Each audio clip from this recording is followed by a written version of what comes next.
죄송하고 안타까운 마음을 금할 길이 없습니다. 지금의 상황을 모두 엄중하게 인식하고 특히 구조가 신속하게 이루어질 수 있도록 각고의 노력을 기울여 주시기 바랍니다. 앞으로 이런 기상이변은 늘 일상화되는 것이기 때문에 이제 우리가 늘상 있는 것으로 알고 대처를 해야지 이거를 이상현상이니까 어쩔 수 없다는 식의 인식은 완전히 뜯어 고쳐야 됩니다. 그 증상을 얼마나 놀라셨어요? 복부 좀 불편하시겠지만 조금만 좀 참고 계십시오. 식사 좀 잘 하시면서 정부에서 제가 다 복구해드리고 할 테니까. 유럽 순방을 마치고 돌아온 윤석열 대통령이 곧바로 중대본 회의를 주재했습니다. 앞서 보신 것처럼 신속한 피해 복구와 지원을 강조했는데요. 이번 앵커의 픽 김준일 뉴스톱 수석 에디터, 이종근 전 데일리안 논설실장과 함께합니다. 어서 오십시오. 자, 미지수 기자, 조금 전에 영상 보니까 피해 지원도 강조했지만 현장 대응도 질타를 하더군요. 맞습니다. 이번 참사 다른 곳도 아니고 이 3사태 위험 지역 등 미리 피해가 어느 정도 예견되는 지역, 이곳이 평소 관리가 제대로 되지 않아서 피해를 더 키웠다. 이 점을 강하게 비판했습니다. 네. 이 선제적 재난 대응이라는 기본 원칙이 지켜지지 않는다면 국민의 안전을 지킬 수 없다라는 점을 지적한 건데요. 그러면서 국민의 안전을 담당하는 공무원들은 이렇게 집중 호우가 올 때 사무실에만 앉아있지 말고 현장에 나가 미리미리 대처를 해달라 이렇게 주문하기도 했습니다. 허전 변호사, 그런데 이제 대통령이 국내로 돌아오기 직전에 우크라이나를 방문했어요. 그런데 마침 또 비 피해가 나고 있는 상황이라서 관련해서 정치권에서 또 이해에 대해서 얘기가 많더라고요. 네, 갑자기 이틀 이제 방문 일정을 연기하면서 귀국 일정을 연기하면서 우크라이나 방문한 것에 대해서 여야의 반응이 상반된 내용으로 나오고 있는데요. 네.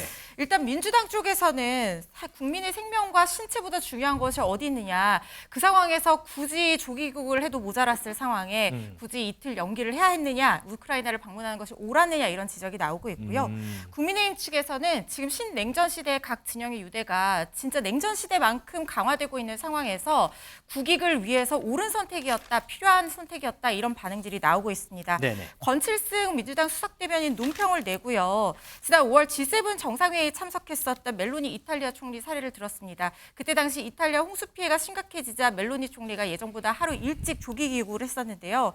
이번 주말에 최대 고비가 될 거라는 전망이 지난주부터 나왔었는데 대통령이 귀국 일정을 연기하면서까지 우크라이나 방문한 것 아쉬운 대목이다라고 얘기를 했고요. 네. 김태년 의원도 지금 컨트롤 타워가 다 비어있고 화상으로 지시하는 상황에서 현장에 가 있는 인력들이 대통령 지시를 듣기 위해서 화상 앞에 모여 있어야 했다라고 지적을 하면서 왜 남의 나라 일에는 그렇게 신경을 쓰면서 우리나라 일에는 강 건너 불구경인가라고 비판을 했습니다. 네네. 하지만 여당 쪽에서 상반된 평가 나왔는데요. 전주의 원내대변인 논평을 내고요.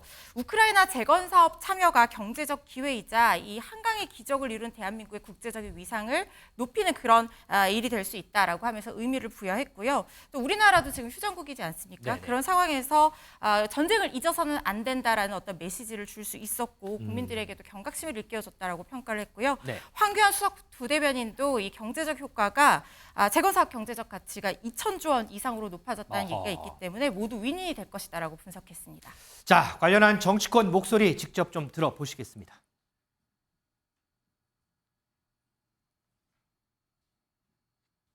해외 순방 일정이 연장된 것과 관련된 지적에 대해서 대통령실 관계자는 대통령이 당장 서울로 뛰어가도 상황을 바꿀 수는 없다고 말한 것으로 전해졌습니다. 국정 컨트롤 타워로서 대통령실에 상식적이지도 않고 책임 있는 자세도 아닙니다. 국민의 비판을 피하기 어려울 것입니다. 일단 수해 대응에 총력을 다하겠습니다. 앞으로 국회에서 발언의 경위를 확인하고 책임을 묻는 것을 잊지 않겠습니다. 지금 가도 이렇게 뭐 특별히 뭐가 바뀔 수 있겠느냐라고 하는 부분은 저는 그거 굉장히 잘못된 메시지라고 생각이 되고요. 예. 그러니까 이제 대통령께서 사실은 모든 재난의 컨트롤 타워가 사실 대통령이다라는 언급을 수차례 해오시지 않으셨습니까? 예. 그렇기 때문에 좀 더 국내 문제에 민감하게 반응하는 모습을 보여줬으면 더 좋지 않았을까 하는 그런 안타까움이 있습니다. 김준일 에디터. 당장 대통령이 서울로 뛰어간다 해도 상황을 크게 바꿀 수는 없는 입장이다. 이 대통령실 고위 관계자가 했던 말인데 이 발언 가지고 야당에서 엄청나게 지금 비판하더라고요. 그러니까 아다르고 어다른 거잖아요. 그러니까 사실 대통령이 뭐 이제 직접 뭐 수해 복구를 본인이 참여하는 건 아니잖아요. 그렇죠, 그러니까 뭐 저게 맞을 수도 있다고 보는데 중요한 거는 그런 거죠. 그러니까 대통령이 국민의 생명과 안전에 책임져 있다. 그리고 재난 컨트롤 타워는 대통령이다. 대통령실이다. 지속적으로 강조한 것도 있고요. 네.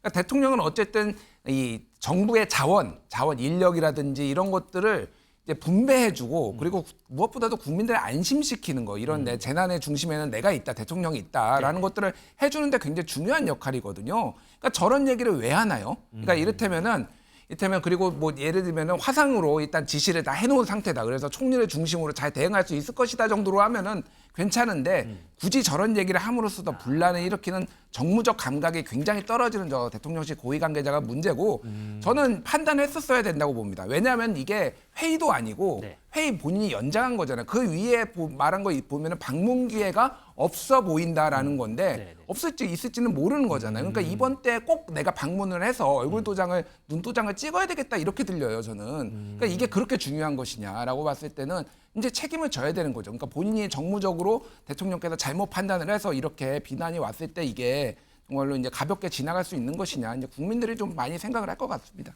자, 야당의 이런 비판에 대해서요. 국민의힘 윤재옥 원내대표가 발언을 한 게 있습니다. 그 얘기 좀 듣고 오겠습니다. 대통령실 관계자가 대통령이 서울 뛰어가도 상황을 못 바꾼다라고 하는 발언에 대해서 이제 수해가 지나가고 나서 책임을 묻겠다 이렇게 아침에 말씀하셨거든요. 우크라이나 측 요청 또 초청으로 여러 가지 국익을 위해서 국제적으로 우리 대한민국이 해야 할 그런 필요한 그 역할을 하시기 위해서 일정이 불가피하게 연장이 된 걸로 그렇게 국민들이 이해해 주실 것이라고 믿습니다. 우크라이나 재건 사업과 관련해서 우리 측 기업들이 참여를 해야 되고 인도적 지원을 비롯한 우리가 더 지원을 좀 더 확실히 그 국제사회에 표명할 필요가 있었다고 생각을 합니다. 이종우 시장님은 어떻게 생각하세요? 국익을 위한 거다. 아니다. 그 시기에 지금 국내에서도 이렇게 일이 터지는데 꼭 갔어야 했느냐? 어떻게 보세요? 두 가지 점입니다. 그 대통령은 결단을 내리는 자리예요. 그러니까 외교, 통일, 안보, 그다음에 내치, 이 모든 것들에 그걸 한꺼번에 모든 현장에 다 갈 수는 없습니다. 그렇다면 무엇이 가장 이 순간에 중요할까를 판단해서 그 판단의 결정을 내리고 그 실행에 있어서 국민들에게 책임을 지는 자리거든요. 네. 그렇다면 한번 다시 보죠. 멜로니 총리 얘기를 했습니다. 멜로니 총리를 이탈리아 총리를 비롯해서 G7 국가들은 한 번 이상 모든 나라의 지금 그 원수들이 다 갔습니다. 일본 총리까지 갔습니다.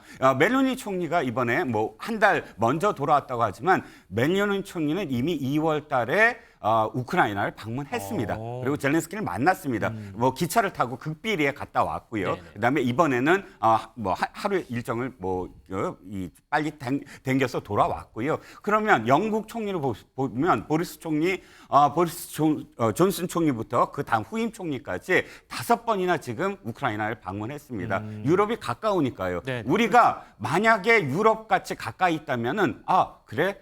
멜로니 총리처럼 빨리 돌아올 수 있습니다. 하지만 지금 윤재옥 지금 원내대표도 얘기했지만 가장 중요한 건 우크라이나가 곡물로서 또 자원국가로서 세계 2, 3위의 그런 그 국가입니다. 네네. 지금 만약에 재건하겠다고 한다면 누가 얼만큼 원조를 하고 지원을 해주냐에 따라서 그 순위에 따라 배분이 되는 건 언제나 전쟁이 끝난 다음에 돌아오는 그런 이 분배거든요. 그렇다면 이번에 폴란드에 가서도 강조를 했고 또 젤렌스키를 대통령을 만났을 때도 강조를 한 것 우크라이나의 전쟁 이후의 상황에서 우리가 얼만큼 기여할 수 있을 것인가에 대한 약속을 받아냈다는 건 저는 대단히 중요한 어떤 국가의 행사라고 생각을 합니다.